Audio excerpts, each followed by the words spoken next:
one of my first classes, she was a professor in, and I have just had so much respect for both of you, but I love Terry so much. So it was, I do too. yeah, she's wonderful. She's wonderful. So She is. thank you for coming. Oh, you're welcome. I Yeah. appreciate it. Thank you. You know, the last two speakers talked about strengths, and they talked about passion for whatever they're doing, and you got to do something that you really enjoy. And you know, I got to go back, if I'm going to talk about my story, I got to go back to the time I was in 10th grade in high school. And I'm not going to go over every year up to now because it's 60, whatever. Anyway, you know, I can remember vividly in 10th grade, and my mom was constantly, you know, on me to get a job, think about what I wanted to do, where I wanted to go to college. And at that point in my life, I had no clue. Mm-hmm. All I wanted to do was be a kid and have fun. And, you know, that was back in the, you know, 60s and 70s. And I had a knack for organizing kids in the street. I knew that. I mean, and I knew that was a strength, and I didn't label it a strength. But I would run fall, winter, spring sports in the neighborhood. We ran football. We used 2 yards, you know, front yards, and we'd play football. Every day after school, we would do that. And I would be the guy organizing it. Then I did basketball, and we'd have tournaments and things like that in our driveway, you know. And then in the spring, we would have baseball, and we'd play in the street. And what I would do is I'd get my mom's Ajax under the sink, and I'd make lines in the street. That way, we didn't have to bring something out there every day, you know, like a base or, you know. And we had lines, we had bases, you know, and they would stay there until, if it rained, then, yeah, but in the spring, it doesn't rain too much. But so, you know, my mom would get mad at me. She didn't know where the Ajax was going. But I just had a feeling, this, and I said it to myself. I remember the day, I want to get paid for this. And I didn't know how. I had no clue. You know, at that point in your life, you don't know. You don't know what you want to do. And so, you know, I ended up, you know, graduating from high school, and I went to college, and I was just kind of going through the motions. I didn't know what I wanted to major in. I had no clue. And finally, in 1975, when I got to my core in undergrad at Cal Poly Pomona, you know, I got there in September. And in 1975, in October, my dad got cancer. Mm-hmm. And he got pretty sick, and I was in 4 classes at Cal Poly Pomona. I was in foods and nutrition, kinesiology, the kinesiology where you learn the muscles bow is not the name of the whole thing. I had a baseball class, and I had a history and philosophy of physical education. That was a tough class. Mm-hmm. I had 4 classes, and in the history and philosophy class, you had to write a 15-page paper on your philosophy of PE. I didn't have a philosophy. Mm-hmm. I just didn't have one. I thought, you know, okay, if you coach, you want to win. That's your philosophy. You know, I didn't think about anything else. So when my dad got cancer, the only thing I can think about, because he was at home at the time, and there was no cure for cancer of the liver at the time. You didn't have, you know, anything like we have nowadays. So it hit me kind of hard, and you know, it was just me and my brother and my mom, and so I couldn't concentrate. I couldn't write that paper. I was struggling to put 2 words on the paper. So I decided, I told my mom, hey, I'm going to take a quarter off. I can't deal with this right now. So you know, I was working. At that time, I think I was subbing a little bit, because back then you could, and you know, with 90 units. So I was doing all that too. And so I went to each class. I went to the foods and nutrition first up the hill. I asked the professor if I could get an incomplete. She said, no, you got to drop. So I said, okay. Then I went to kinesiology, and I was getting good grades in these classes. I loved kinesiology. I loved physiology, phys of X, all the anatomy stuff. I really loved it. And, you know, he said the same thing. I could take an incomplete, do it over. So, all right. Then I went to Coach Scalinas from baseball, and I went to him, and I told him the story, and he could tell I was upset, mm-hmm. you know, about the whole thing. And the first question he asked me, is your dad a Christian? I said, yeah. He says, well, you have nothing to worry about that. And then he said, you know, come and talk to me, and don't drop. Mm-hmm. So I said, okay, you know, and he says, don't worry about coming, just come and talk to me periodically. So I did that too. Mm. Then the last one I went to was a history and philosophy, and that was Dr. Frank Lansford. And I remember you know, him. he was teaching at Cal Poly Pomona at the time, and he told me the same thing Coach did. I don't want you to drop, because I know if you do, you're not coming back. And so he said, don't worry about that 15-page paper. I'm going to give you C in a class, write it later, and then I'll change the grade. You know, I'll give you what you deserve. And so I said, okay, great. He said, but you got to come and talk to me twice a week during my office hours. So I did that. And he kind of filled the gap between my dad and, you know, because my dad wasn't there. He was going into a coma, and it was getting bad. So he talked to me for hours during all those times. I mean, I can't even count the times that he counseled me. He kept me in school. And then at the end of each session, he would pray with me. And this is at Cal Poly Pomona. It's not at APU. It was a public university. And it was in his office. So it was a private office. And I was like, you know, that's what I needed at the time, because I was pretty upset at God. I was not, you know, I was praying every night for a miracle to happen, and it didn't. And so my dad ended up passing away in November of that year, and I kept going back to Dr. Lansford, and he kept talking to me all this time. He kept me in school. I re-enrolled that next quarter, and the next year, I ended up meeting Terry, who was my future wife, which I didn't know at the time. And so I met her, and that was in 1977. So it was 2 years, about a year and a half after my dad passed. And so I met my wife, and she is an amazing person. She's the biggest encourager I've ever met in my life. She will not let you fail. She won't. Anybody. And so then after that, we got married in 1979, and I had just gotten hired at Donaldsonville High School. And back up a little bit, I went to Dr. Lansford when I was applying for that job, and he wrote me a letter of recommendation. He coached me on the interview. He did the whole thing that, he prepared me for that interview. So here he is helping me again. First he kept me in school so I could meet my wife. Then he coaches me through to get a job. And so I get a job, we get married, which is great. And then, that was in 1979. Then in 1993, I went through this program right where you are, and I got my master's. And I did it for one reason, to raise. That was it. And I had no inclination to teach the college level. I wasn't even thinking of that. I was coaching. I loved coaching. I still do. So that was my goal, to get the raise, to coach. And, my wife already got her master's because she's a type A, very goal-oriented. And so she had already got her master's. So I was done. No more. And then in 1994, I turned 40, and my wife threw a surprise birthday party, which I didn't know anything about because I'm really clueless. And Dr. Lansford and Coach Galinas ended up coming to that. And that was like, I hadn't seen them for a long time. That was a great honor to me. And so here he is again, coming back and speaking, and he never left my life. And then in 2000, we went to Marie Callender's, my wife and I, in Claremont to have pie. We ended up seeing Dr. Lansford and Jim Milhon, who, Oh, yeah. Coach Milhon. It's my pastor growing up. It's his brother. Yeah. That's crazy. And so, they both talked to us, and I said, hey, your names came up. We're thinking, would you guys like to teach at APU? Because Dr. Lansford had just retired from Cal Poly, and he became the director like Dr. Tanis is in this program. And so he asked us, and I right away said, no, I can't. I just became an AD, I'm coaching, we got kids at home. No, I can't.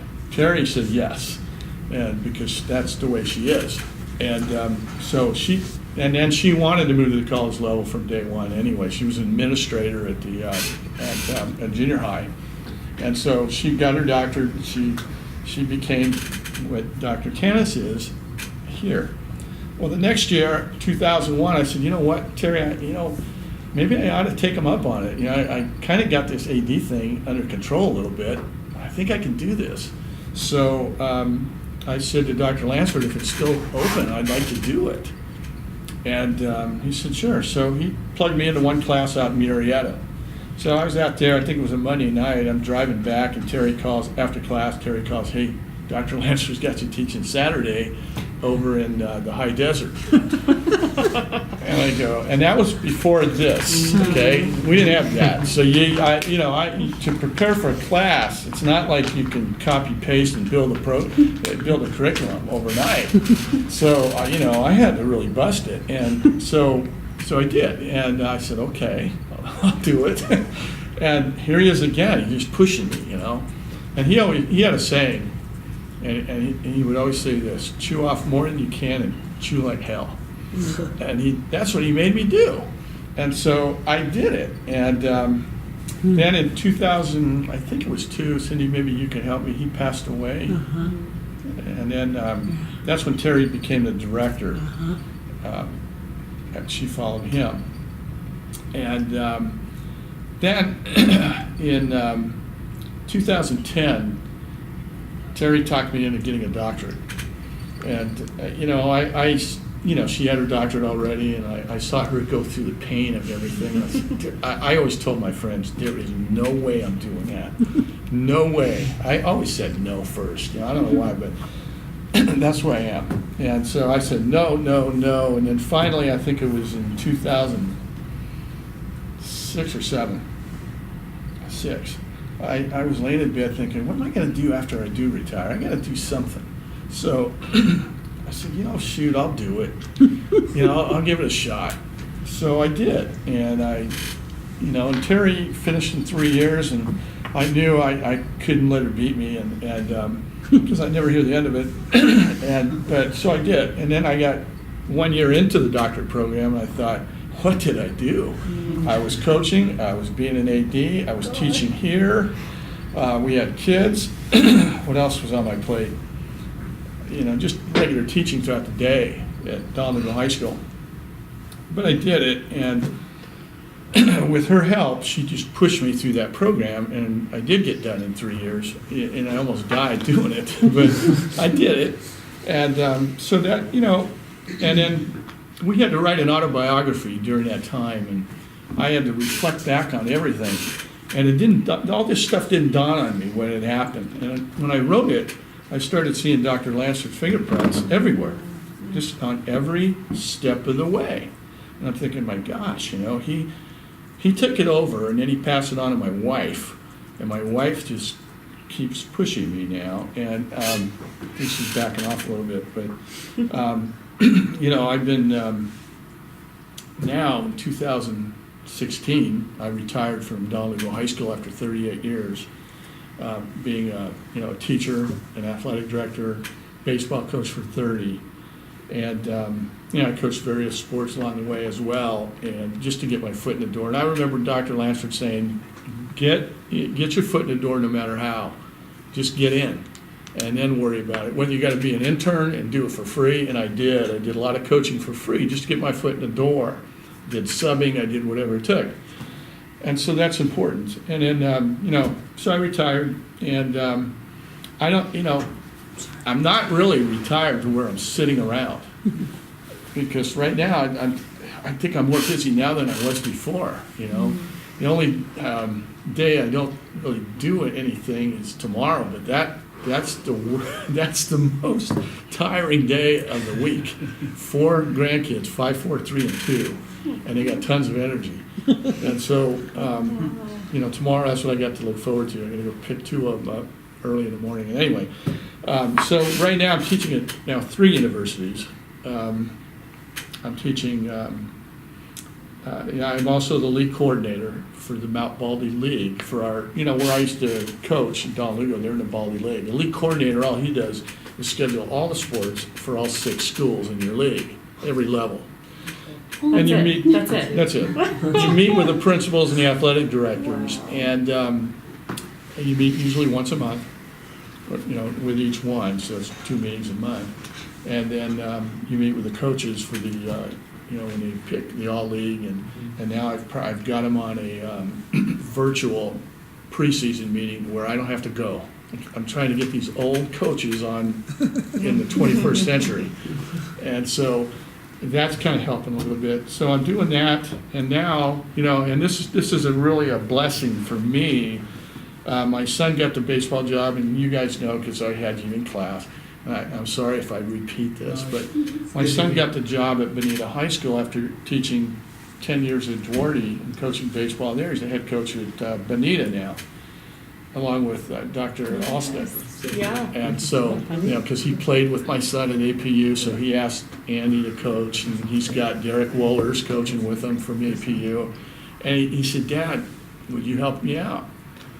And how do you say no? And so, to me, that just being out there, and I just hit funders, and I'm a consultant in the background. I don't do much, but just being out there and watching your son do something like that is a total blessing. I mean, that is amazing, and it's nothing I did. It's just, and I was telling Terry today, I don't know how this happened. I just don't know, but I do know one thing, and if I had some key learnings on all this thing is that number one, don't give up on kids, because you never know what they're going to turn out to be. I mean, if Dr. Lansford didn't ask me, or if I didn't go to him, because there's a lot of people in the public college. It's not just like this. It's like 40 in that class, and more in others. So, don't give up on kids. You never know what's gonna happen down the line. Influence is the influence that we have, that you coaches, and if it doesn't matter what you do, whether you're a parent or whatever, the influence is tremendous what you have.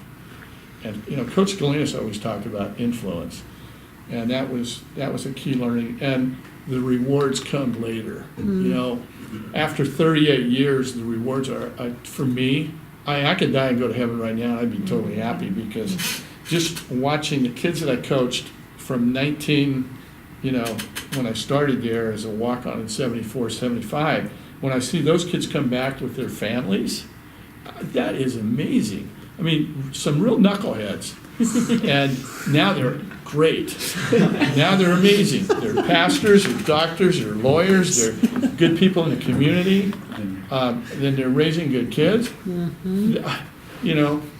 If I just made any kind of a contribution to them, that's it.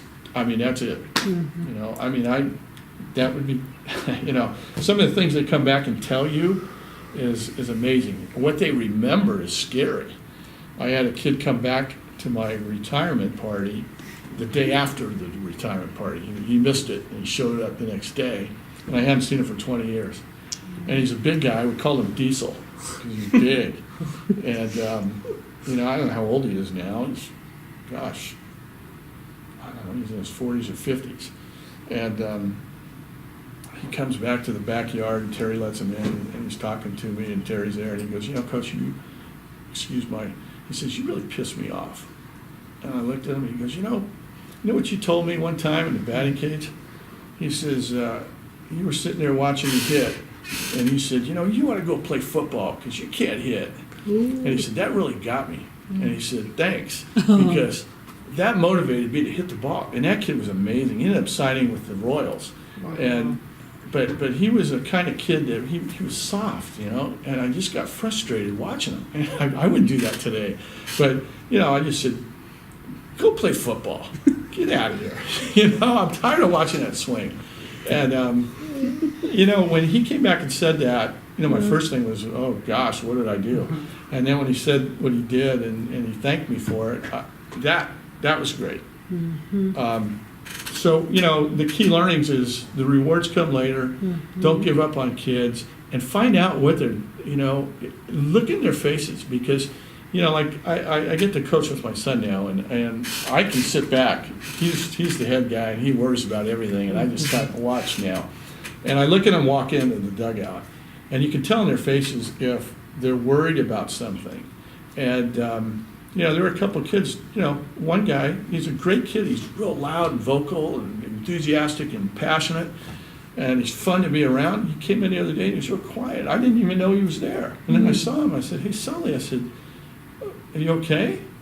And he said, I'm sick. I just don't feel good. I said, I knew something was wrong because I usually hear you before I see you.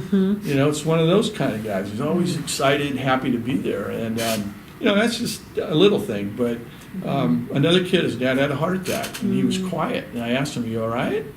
And he said his dad was in the hospital. He had a heart attack the night before.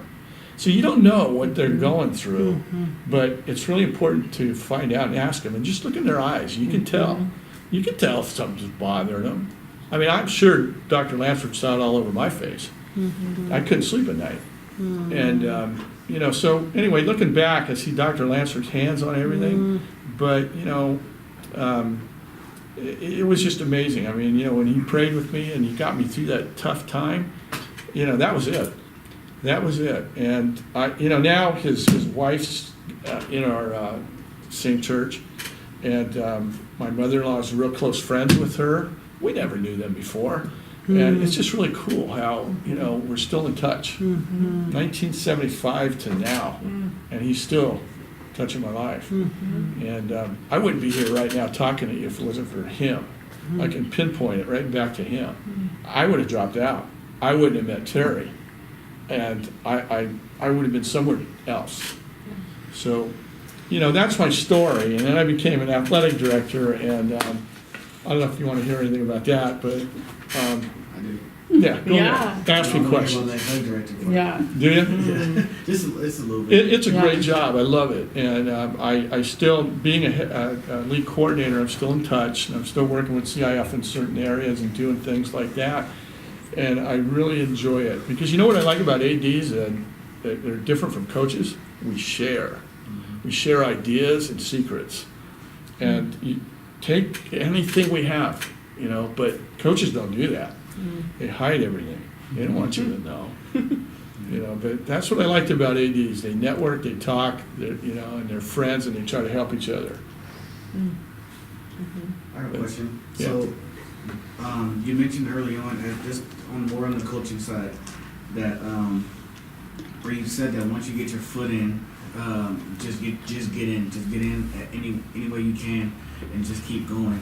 And then you mentioned even if you have to do an internship or even coach for free. I'm kind of that struck home with me because I'm kind of in that situation right now to where I get paid for coaching, but at the junior college level, I'm an adjunct. So I'm getting paid for teaching and not for coaching. And for me, it's for coaching for so long, I've been coaching since 2010, and then it's I got good, and it's well, I feel like I'm coaching for free right now, and I know that once you get in this level, it's hard. Even such as yourself, and last week we spoke when Randy was speaking, it's it seems like everyone in your position now, you may not know what road it's going to lead you to or take you to, but you keep going, and then something always happens, and you land something, and you kind of get moved around and everything like that. So basically, I don't even know if it's a question, but more so, what would be your advice to someone in my position? As an athletic director, what would you look for in a coach in the beginning stages? What would you expect, or what would stand out to you? That's a great question right there. I jotted some things down because I knew that one was going to come up. And this is what I look for. Passion, someone who's organized, someone who knows their X's and O's, because you got to have that. Okay?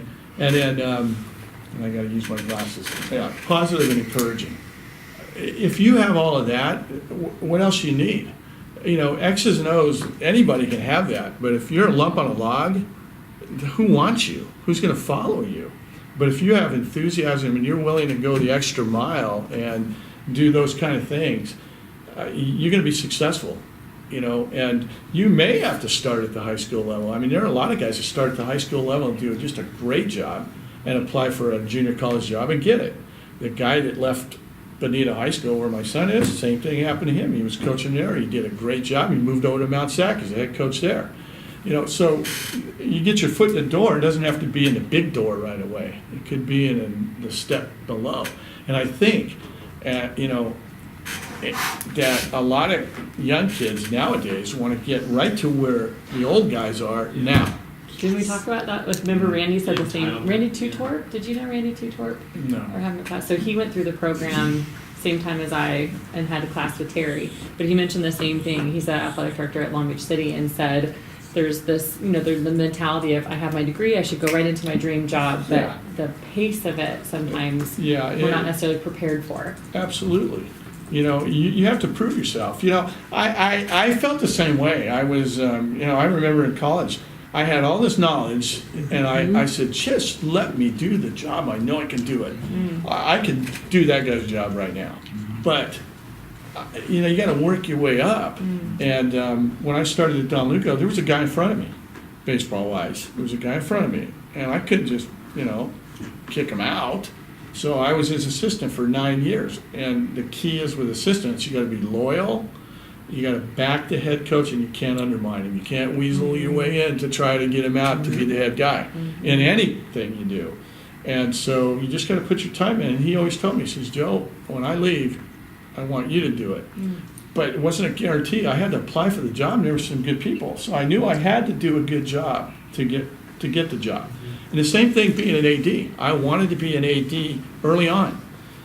But two things, I had young kids, and I wouldn't recommend it right away because you spend 180 nights a year out. I mean, it's crazy sometimes, but it's still a great job. I wouldn't. And, there was a guy in front of me. I had to put my time in, and when he left, I applied for the job, but I was doing all these things to prepare for when that thing opened up. And Dr. Lansford always said that, be prepared ahead of time. Don't wait till it opens and then, get this. And you guys are doing it. You're doing a good job. You're preparing yourself right now to get in. That's great. You guys are doing a good job. Yeah. So I think if it's not professional baseball, I think AD, baseball coach, that's the dream. Because I loved high school baseball, so I a little bit loved playing it, and had some success at that level. So I loved. I can relate to that kind of level. So just probably out of the blue, probably a dumb question, but when you're coming into a new program, so like you get hired, whether JV, varsity, whatever, do you get insights as to who is in the program? I think that the biggest thing for me, I think the biggest fear with coaching is to get brought into a program. There's 25 players on your field. It's like, all right, figure out who goes where. Or is there any kind of like communication with the AD or like any past knowledge you can say? Okay, absolutely. And you have this guy's your free hitter. This guy. There's some basic things like And he's how your do you catcher, handle- he's your ace. And how you handle the politics of it too. Absolutely. With who, Yeah, and that's why, where my son is, it's a D1, and it's that they expect to win. It's a high SES, and the parents are their parents. Oh yeah. And so it's important, and so Ryan and he's done this on his own. I don't know where he's getting all this knowledge, but I do. But he has connected with the previous two coaches, because there was a guy before him, John Knott, who's now the head coach at Mount Sac, who was really a very good coach. And then the guy that was there last year had left. He was only there the 1 year. He's talked to both those guys, and he's got insights on who's who. They're, what they think of these particular kids. But still, you got to keep an open mind. Right. Because, and that's why the fall is good. I mean, Ryan is very organized, and he's got the whole fall set out, and he's got some pretty good coaches, excluding me. He's got some really good coaches around him. And they've been evaluating these kids from day one. And he's done a great job. I'm really impressed with how he's doing it. And so now he has a pretty good handle on who these kids are. In fact, they're in the Corey Lytle tournament coming up in November, next week, Saturday. And so he already has a pretty good lineup. And I ask him all the time, if you had to start tomorrow, who would you start? And he has a clue. He has a real good clue. And so, yeah, you have to. Not only that, you got to find out the traditions those teams had, like hazing traditions, because you don't want to get caught up in that. They might have a tradition that they do, and then all of a sudden you come in as a new coach and you don't know that, and they do that, and you get in trouble for that. So, keep your ears open, ask questions, ask other coaches. Yeah. Or they think now we can do it because we have a new coach who doesn't Oh, yeah. know. What do you mean a hazing? Oh, the team Yeah, hazing like stuff. initiation. Oh. Freshmen or Oh, yeah. drinking Yeah. or whatever it entails. Yeah. Yeah. Yeah. I used to tell my new coaches all the time, find out, you know, and districts are really gun shy with that now. Because you can get fired for a lot of things. Yeah. That's one of them. Mm-hmm. Is allowing it? Yeah, I mean, it could get really bad, I mean, ugly and nasty, and Mm-hmm. not just the, you know, like, softball had a tradition at our school, they would kidnap the girls in their Mhm. pajamas, and they would go to breakfast, and they'd go to school like that. Well, our district said no more, because it's, you know, some parents didn't like it.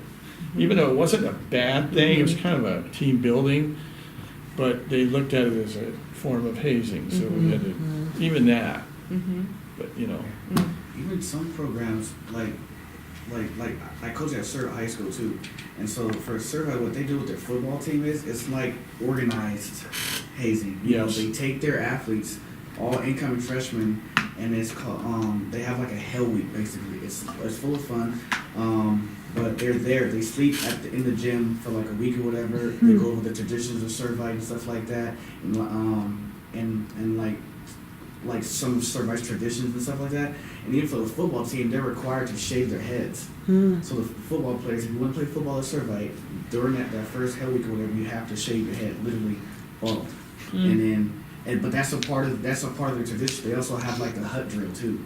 So after it's pretty prestigious if you've ever been to a Servite seen Servite play. Yeah. They do a hut drill before and after the game, and like that's some of the procedures of their program, something like that. So it's pretty cool. So some programs, that's a part of the process that like you get introduced to once you get to wherever that school, if they do something like that, you know. Yeah. So the coaches before or the AD, like he said, they'll like tell you and break it down for you. So Yeah. I mean, it's pretty simple. Like Yep.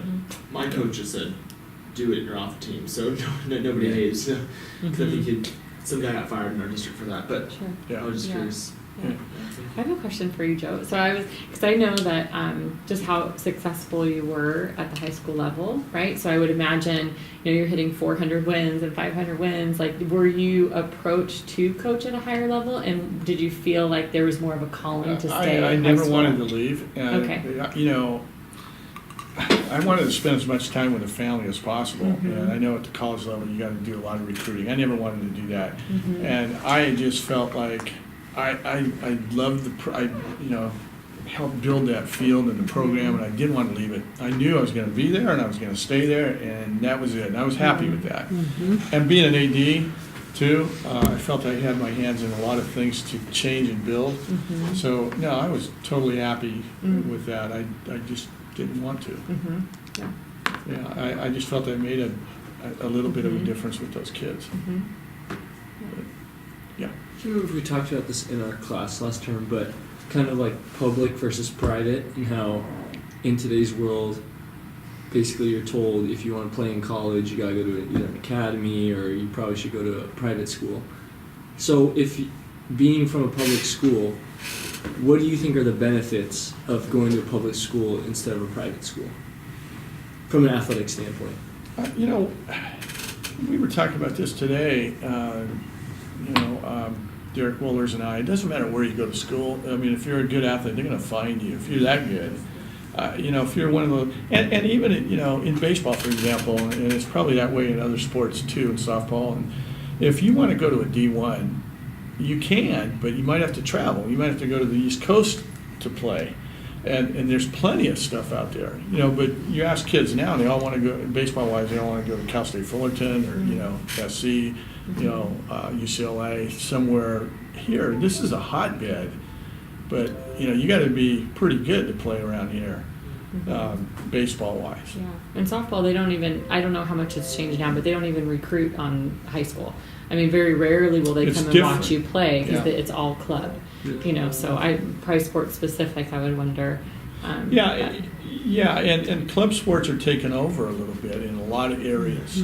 Travel and club, and I don't know if that's good or bad, you know. It's tough dealing with kids sometimes because you've got so many different coaches, you know, and we all say it maybe a different way, and we all have our suggestions for them to do things, and so, you know, it makes it tough sometimes. That, you know, it's one of the reasons why I wanted to kind of retire. That and the association rule, you know, coaching year round. We never could do what we're doing right now. it was hands off till the season. Mm-hmm. And that was healthy, I thought, Mhm. for the player and for the coach. Mm-hmm. You know, but now, there's no end. Mm-hmm. There's no end. You're coaching year-round, and by the way, you only get one stipend, Wow. you know, Wow. and you're expected to. Yeah. Because if you don't do it, those kids from your school, Corey, are gonna go over to Anna's school, Mm-hmm. where they do it. And, you know, districts don't wanna lose kids, Mm-hmm. so, you know. Speaking of stipends, how do you, what's the process to allocating stipends toward programs? So is it like, okay, so as an athletic director, you have, let's say, 50 grand or whatever it is, you say, 7 or 10 goes to this program, 10 goes to that program, how does it work? High school wise, you pretty much, the districts have it all broken down. Every district's a little bit different. You know, we had 56 stipends, I think. I gotta remember now. It's been a couple of years. And they change every few years, but about 56 stipends. We had 41 levels of sport, 19 different sports. So, you know, you have to be a little creative, but the total of the stipend was already predetermined. It wasn't like you get 50,000 divided up. Yeah. No, it'd have to be a set amount, Okay. you know. And CIF has regulations too. If our stipends are $3,000, we can't pay them out of another fund $4,000. You can pay them $3,000, but you can't go over that set stipend amount. Now, if you're a private school like you guys, you pay them what you want. Yeah. You know, you could pay them $25,000 to coach one sport, and a lot of, you know, Damien does for baseball. You know, that's a pretty good stipend, but you better win, Yeah. or you're done. Mm-hmm. You know. Yeah. So for Chaminade, the private school I coach for swimming. Our AD has, it's challenging to talk to him about new ideas, as this is my third year going up, and the biggest issue is obviously not having a pool on campus, and I know it's a huge kind of something big, and outside of just the school itself, there's resident permits and things like that. I know how because it's the only school within Mission League that doesn't have their own home pool. So Alamany has their own pool, Crespi, Loyola, Harvard Westlake, Notre Dame. They actually just redid their whole pool. So how do you go about, because the swimming pool, it just doesn't bring swimming, it brings water polo too. Yeah. It brings other things, and camps, and it brings other things and stuff, things like that to a program. Right. How do you initiate the combo Yeah, to it's tough. kind of get You know, things- I you. mean, we've thrown it out. Yeah, where- you're not going to be able to do it. It's No got to way, come. yeah. It's got to come from the parents. Yeah. And you got to be careful, because if you instigate a a coup or And something I've- like and that, I've been very you're going to be in quiet trouble. about that. So Yeah, you know, I've be been careful very how you humble do about that. it. Yeah. You know, it's got to come from the parents, Yeah. and it can't be ranting and raving and screaming. You know, but it's got to come from them, because that's a big expense. Yeah. Very big. It's not. You're talking millions. No, And yeah. maintenance. Yeah, and the upkeep is, not cheap. Liability too, right? Would you have to have No question. liability and When you were still working full-time, was social media prevalent enough that you could use it as a like an electronic reference or a background check a little bit on some of your applicants for coaching? Oh, yeah, it was starting to. In fact, we would get complaints from parents about coaches having a beer at wherever, or whatever, and I still see this, and this blows my mind, is that I see principals that I know on Facebook with a glass of wine in their hand, and that is like, they're asking for it. You can't do that. You don't want to put anything out there that's going to put you in a bad light, because you're talking about, it doesn't go away, and it's future. I had a parent come in because I didn't hire her son as the wrestling coach. And I didn't hire her son because I thought he was too young at the time. He wasn't experienced enough. I hired another guy. And she brought in a picture of this other guy from high school with a beer in another guy's hand, not his. He just happened to be there. And she brought that in as evidence that, hey, this guy was at a party, and shoot, it looked like it was 10 years ago. But yeah, it was starting to, and I had to actually have my meetings with parents. I did 3 a year. I would have to talk about social media, you know, sexting, texting, all that, because it was starting to really come. We had threats, you know, on social media. We had a resource officer who could, you know, hack into their accounts, and he would tell us everything that was happening. We knew if there was going to be a fight ahead of time, you know, threats. So, you know, we kind of headed those off. But yeah, it was starting to, Cindy, and it, you know, I'm sure it's getting worse. They're calling it now an electronic reference. So you know how you list your 3? Well, then the employer is going to go and they're going to check your social media. And I had a really good adjunct that I wanted to hire a few years ago, and I couldn't because the dean at that time went and looked on Facebook and saw some pictures. And again, it was being, you know, tagged by somebody else, but it was in a bar, probably for, you know, a party of some sort, but it was very inappropriate. And because of that, this adjunct was not hired. So you just have to be so very, very careful. Well, that's what I think about what Matt said, like what story are we telling? And then also doing your homework to find out if you do have an account, either contacting the account host or just friends or people that you have resources with and saying, how do I actually set it up to where I can prevent someone else from tagging me or posting? Because I was telling Cindy on the drive here, even some really heavy political comments, or, you know, that you're saying if someone visited your brand or your site, this may not be a representation of you, but you're just now tagged to it. So how do you protect yourself in those areas too? What I would recommend is if you know that you've been tagged inappropriately and it does not align with your story, just be honest about it, because they're gonna look. So be on the forefront, because you can't control who's tagging you. So just say you can go there, you can prevent some. You can. There's a setting to be able to, but if it's knowing already how to do that. happened and it's out there. Sure. So just be upfront. Just know it's an electronic reference. Yeah. So. Yeah. Is it mainly like just super inappropriate things? Because I'm thinking, so you know, for professional baseball, on my page, the only thing controversial I have is like making fun of Dodger bandwagon fans, like, you know, dumb memes and pictures and stuff like that. You know, I think it would have to be something more. Right, that's what I'm thinking. It's like Yeah. I was looking for a general, like, they're not looking for like unprofessionalism. I'm like, hey, you know, great win, Dodger bandwagon. It's more of like a, you know, being drunk at an inappropriate or Yeah, or And saying language. not close. Yeah. And inappropriate sexual innuendos, things Yeah. like that, harassment, racial slurs, whether you think it's funny, even sharing a joke that has a racial slur, just don't go there.